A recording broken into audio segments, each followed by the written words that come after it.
See, we still spun, you know. We actually spun a lot. Welcome back to the channel. Welcome to Speed Doc 713. Appreciate you guys tapping in. Be sure to smash that like button, smash that subscribe button. It's funny, if I can just speak freely about YouTube and the direction of the channel and all that.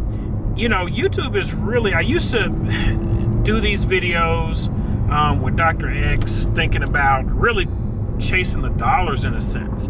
Like, we thought it was going to be some low-hanging fruit, whoop-de-whoop. I like cars. Dr. X really isn't a car guy himself, but he is a money guy. So when things don't make dollars, then they don't make sense to him. But the thing is, me either, to be perfectly honest.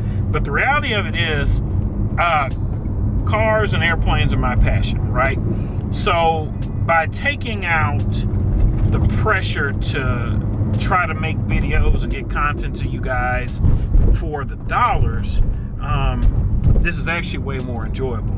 So I don't care, you know, I want you guys, you know, hit the like button, hit the subscribe button because you want to. If you don't, I'm still going to do this because it's enjoyable. I really am having a good time. So that's my little rant on that matter. But welcome back to the channel. Like I said, hit the like button, subscribe button if you want to. If you're entertained, comment below. We're in the new to me Speed Doc 713 911, right? This 2017 base 911 Carrera. And if you stayed to the end of the last video, you know that I shared with you guys that I actually did go ahead and tune this car. I did. The reason why I went for the base 911 was because I wanted to tune it. I wanted more power and whatnot. So I started doing my research. And there's several companies that offer flash tunes for these cars since they're turbocharged. Most of the Porsche dealerships, like Porsche North Houston here, they do the GAC tune and the Cobb Access Port. Cobb Access Port and Softronic are probably the most popular for Porsches, but I decided to go with a company that has a different reputation. They historically have modified Volkswagen and Audis, but they've got a long-standing history of a quality product, and that company is APR. This car does not have the Sport Chrono package. The way that you can tell Sport Chrono package Porsches is usually with the dial, the clock at the top of the dash right there. This car doesn't have it. So this car doesn't have launch control. I really wanted the launch control feature, so I was looking for a tune that would do that. The APR tune does do it. It activates the launch control option. All I have to do is mash on the brake and mash on the gas. Launch control is activated. Let them both go, or let the brake go, and you're off to the races, right? So that was the main selling point. Some people in the Porsche forums and Renlist and 6Speed Online, they didn't like the APR platform because it ended up, you have to take the car to the shop. You have to take the car to a shop to do it. That's my folks' house right there. You have to take the car to an actual APR certified distributor, and they have to be the ones to actually tune your car for you. Now, having flash tuned my Audi and my Cayenne when I had those myself, I do not have a problem with taking the car to a performance shop to let them do it.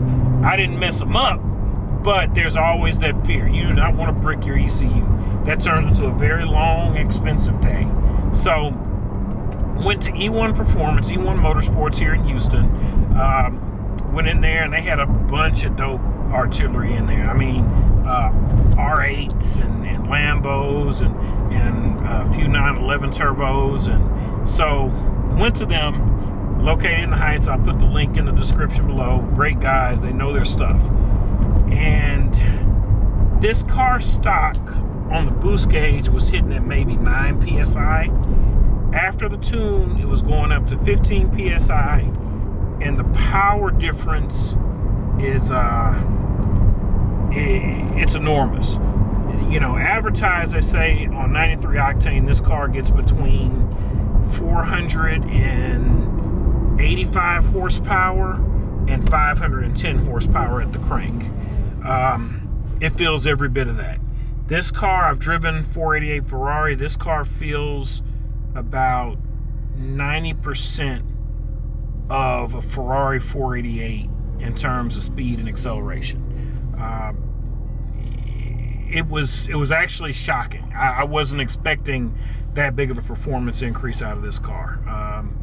It adds about 100 to 120 horsepower depending on different variations and variables and fuel and the actual motors and all that kind of stuff. But I'll give you my driving impressions of it in just a second before I get to rambling.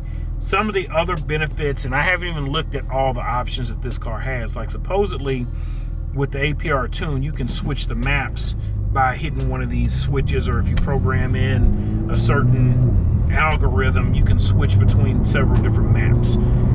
I'm not going to do that. I'm not planning on running E85 because I do have an E85 map to allow you to do that, and that will get you the most power possible. But I'm not doing all that, y'all. That's cool, but this is kind of a all around. I bought this to be an all around car, usable. Now, in Porsche world, the PDK transmission, the dual clutch transmission, if I was shifting with this with the shifter right here, usually you put it over here on the left, usually this would be the shift down pattern or whatnot, and this would be the shift up. And now they did switch it, so it's more intuitive, so I do like that. The other thing that this car has is pretty cool.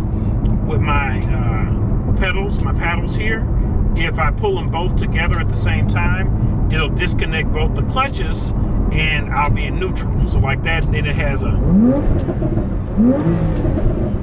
then I let it go, I'm back in gear, which theoretically will allow you to kind of do some drifts, inside some donuts in your 911 if you're trying to do that. I don't know if I'm trying to do that, y'all. If you all see that on the channel, it must mean it's getting time for me to replace these very expensive rear tires. But 911s will do donuts, y'all. The engine is in the back, so it's not a very difficult car to incite oversteer at all. So I've done it. I did it in my 6-speed 911 that I used to have, and it can dance with the best of them. Mopar owners, I'm talking to y'all. So that's a couple of little nuances that the APR tune did give. Now, they also have an APR Plus thing. I didn't get that because this car is out of its factory warranty, but they do have something that will kind of match the factory warranty for the remainder of your factory warranties to ensure that they swear by their product. APR makes a good product, and so they want to guarantee it for folks. For me, it's enough data on these cars and the tunes where I wasn't concerned about it. This car is now making about 510 horsepower. That's about what the GTS 911 makes with the same block, so I'm not concerned about the reliability or durability in this car at all. It actually completely, the sensation of speed is hard for me to even articulate, because if you've been in a Hellcat or anything else that's high powered, then what you'll see, you'll hear noises and vibrations and all kinds of stuff. This, you just feel the sensation of power. You hear the motor, but you feel the sensation of power pinning you to your seat. And before you know it, you're doing probably about 30 miles per hour more than what you thought you were doing. It's the closest sensation to an EV without being EV while still being combustion. That's the best way I can describe it. Now, in this platform, what I noticed though, with this being rear wheel drive, and the base 911s do not have the limited slip differential, I drive this car kind of like if I was driving a Hellcat, because if I need to roll onto the power. If I just try to apply too much throttle, you're gonna have the tires break loose, and I've seen them chirp from the first to second gear shift in the transmission. it can be squirrely. Like, you don't want, like, I had plans on doing larger intercoolers and the IPD plenum. I still might do those things, but I'm a little bit concerned because if I do those, that's going to push this car between 550 and 600 horsepower. And at that, without a limited slip differential, with it being rear wheel drive, it could be a handful. I could see that. And I don't want to overmod the car. Like, you can modify a car to where it's a bridge too far. So I don't want to do that. So right now, I'm enjoying the power that this car is making. If I had to guess, 0 to 60 time, I don't know. I haven't done a real strong launch yet with nice dry pavement. It's definitely quicker. I would guess it's probably somewhere on the order of like 3 seconds flat, between 3 seconds flat and 3.3 if I had to guess. But that's not really where it shines. It's the highway pull where I notice the power the most. That part of it is kind of shocking, to be honest. That's what really surprised me. And I do feel like the car sounds louder, even with the sport exhaust. It sounds louder than what it was. So we're gonna get here on the freeway, and I'll give you guys a few pulls. The folks that are watching the channel that enjoy the technical aspects, I hope I'm giving that to you guys. But I know it can be a little bit boring if you don't know what the hell I'm talking about. So I'll just shut up and you all can just hear the sounds of the car and watch the tune here.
Folks, so hopefully y'all enjoyed this video. Hopefully I wasn't too wordy. I probably was. When I get to talking about cars and planes, I will get technical, you know what I'm saying? But we can chop it up in the comment section below. What are my final thoughts on the tuned 911? Well, the power is great. The power is phenomenal. Like, I tuned it again in a heartbeat. APR is a fantastic product. E1 Motorsports, they were fantastic. But if you were looking, if I had to do it all again, and I was looking to go full bolt-ons, full tune, I would still go with the base motor car, but I probably would look for a 911T since it has limited slip differential, or I'd look for a four-wheel drive 911, like a Carrera 4, convertible Targa, or coupe, because it's able to manage the power a little bit better. Like I said, with the power this car is making now, I kind of drive it, I take off from lights like if I were driving a Hellcat. Like, I like to roll onto the power. Launch control is solid, but it needs to be perfect conditions, versus Porsche's launch control parameters have the cars a little bit more hooked up. So this feels like 2 parts tuner, 1.5 parts Porsche type, if I had to say. So, all in all, I do it again and tune it again, but I'm starting to rethink about the power mods that I want to do. I was talking about adding an IPD plenum that picks up 30 horsepower.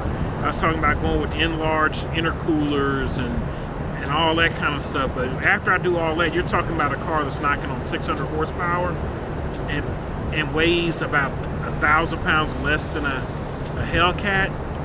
I don't know. That might be a little bit skittish. I'm not trying to kill myself out here. So right now, I'm enjoying it for where it is. It hunts and it eats. You know, some of the stuff obviously we couldn't put on video, but she ate a little bit today. You know, she's digging some Tesla out of her teeth right now. Now, before I get flamed, there wasn't no plaid or nothing like that. I'm not crazy, y'all. So tap in, stay tuned for the next video. We got some more content coming. I'm going to chronicle everything that happens with this car, from the good, the bad, and the ugly. I'll give you guys what I like, what I dislike about the car, and I'll chronicle all the mods that I've done to it. The next thing up, maintenance-wise, is since I got the car pre-owned, I've got to try to track down where it is with maintenance. It has very good maintenance records from Porsche, but I sat down the other day with my service advisor, Porsche North Houston, and we kind of did a little bit Sherlock Holmes work, and I think it's due, what we've decided on is that I'm just going to do the major maintenance on it, which is spark plugs, oil change, brake fluid change, just so we can get on a set pattern. The major maintenance, as they call it at Porsche, should be done once every 4 years.